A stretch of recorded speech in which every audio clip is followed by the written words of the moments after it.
Tim SAR dari Kantor Pencarian Kelas A Pekanbaru berhasil menemukan 22 jenazah korban longsor di Desa Batu Godang, Kecamatan Angkola, Kabupaten Tapanuli Selatan. Ke-22 korban ditemukan meninggal dunia. Tim SAR gabungan yang dibantu warga ini sempat mengalami kesulitan karena medan yang cukup sulit untuk diakses. Dengan menggunakan alat berat pemirsa, tim SAR telah berhasil menemukan seluruh korban tanah longsor di Desa Kampung Durian. Dengan ditemukannya ke-22 korban, proses evakuasi di Desa Batu Godang, Kecamatan Akola, Sangkunur ini dihentikan.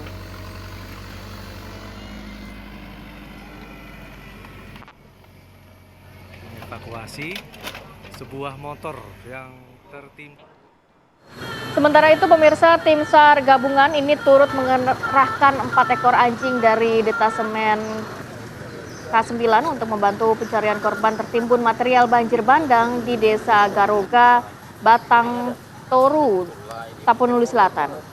Detasemen K9 menurunkan 4 ekor anjing pelacak menyisir titik-titik yang dicurigai adanya mayat di dalam tanah dan lumpur material banjir. Anjing pelacak mengendus dan menggaruk material tanah dan lumpur yang penuh dengan tumpukan batang pohon yang terbawa arus. Kondisi medan yang dipenuhi dengan lumpur dan gelondongan batang pohon membuat tim SAR gabungan mengerahkan seluruh kekuatan dalam usaha pencarian jenazah. Yang 8 bulan ya? Bukan? 8 bulan aja. Lalu bagaimana kondisi terkini di sana? Sudah ada rekan kami Nofri Afandi yang siap melaporkan untuk Anda. Nofri, selamat pagi. Silakan dengan laporan terkininya. Ya Reza, Rati dan juga pemirsa, selamat pagi. Tepat di hari ke-9 pasca bencana yang terjadi di Desa Garoga, Batang Toru, Tapanuli Selatan, akhirnya kami bisa melaporkan langsung kepada Anda bagaimana kondisi di jalan lintas Padang Sidimpuan Sibolga yang terputus. Inilah pemirsa kondisi di belakang saya saat ini, memang ini cukup parah dan banyak sekali tumpukan batang pohon kayu dan akses yang terputus ini hanya tersambung dengan batang pohon untuk memudahkan warga menyeberang dari Tapanuli Selatan menuju Tapanuli Tengah. Nah pemirsa, saya akan ajak berbincang Kepala Desa Garoga yang merupakan desa terdampak cukup parah. Ini hampir 100% rumah warga hancur disapu material banjir berupa lumpur dan juga gelondongan batang kayu. Pak Risman Rambi, selamat pagi Pak. Selamat pagi. Pak Risman Rambi, bisa diceritakan Pak, bagaimana kondisi kejadian saat itu Pak? Terima kasih Tipuan. Memang pada tanggal 24 ya malam Selasa itu jam 12 malam kami keluarga sudah bangun semua. Dan saya pergi membanguni kawan-kawan semua, masyarakat semua agar bersiap-siap untuk menghadapi air sungai yang meluap. Namun di jam 3 pagi air sudah mulai menyeberang jalan ini. Sudah ada kira-kira 40 cm jalan ini diseberangi air. Dan berkisar sampai jam 8 pagi air semakin besar. Dan dia sudah masuk ke rumah-rumah warga. Kira-kira jam 10 airnya susut. Dia susut, ya masyarakat kembali lagi ke rumah. Karena itu sudah kebiasaan bagi kami setiap di bulan Oktober, November, Desember. Dan itu masyarakat semua bersihkan rumah masing-masing. Nah itu kira-kira di jam 11 tiba-tiba datang suara gemuruh. Masyarakat semua kacau. Dan saya bilang keluar dari rumah semua, keluar, ada air besar. Ada yang belum sempat menyelamatkan anaknya dan keluar ke jalan besar ini. Air sudah lebih 1 meter. Rumah Pak Risman sendiri hancur ya Pak ya? Rumah saya sendiri hancur. Bisa ditunjukkan Pak lokasi? Nah, itu sebagai bukti riol sana sumur. Itu sumur minum kami.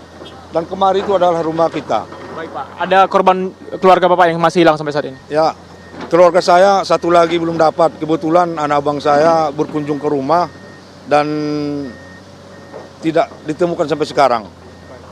Semoga keluarga yang hilang segera ditemukan Pak dalam keadaan selamat. Baik, kita akan berbincang juga dengan Komandan Batalion C Brimopolda Sumut, Kompol Zainal Mukhlisin. Pak, bisa dijelaskan Pak bagaimana bantuan yang diberikan Brimopolda Sumut ini membantu menyeberangi warga ke kabupaten tetangga Pak?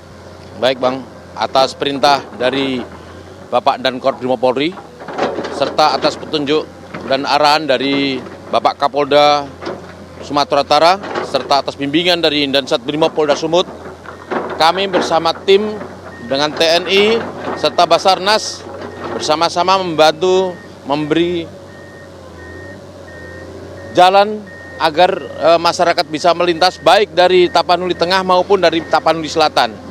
Saat ini rekan-rekan kami masih berupaya untuk membantu menyeberangkan serta mengantisipasi apabila masyarakat jatuh. Kami menyiapkan tim rescue.